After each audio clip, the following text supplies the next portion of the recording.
高生，你知啦，條件就得咁多。我啲人喺倫敦交易所、紐約國會山都有朋友，消息快你幾分鐘，你跟唔跟啊？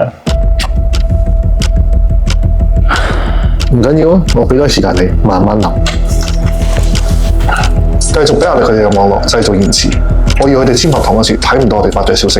老闆，佢哋果然喺度攻擊緊網絡，做緊信息差。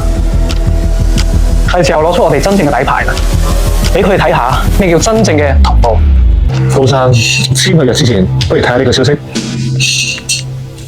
我都唔使睇，就知係垃圾嚟㗎啦。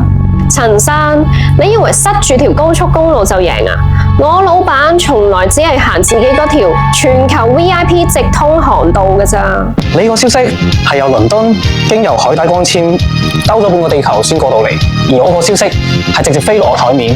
你用嘅係路，而我用嘅係牆啊！而且呢個牆夠大，同時支撐我老闆睇報告，我分析數據，律師團審核條款，五線並行，互相唔干擾。你個仆街！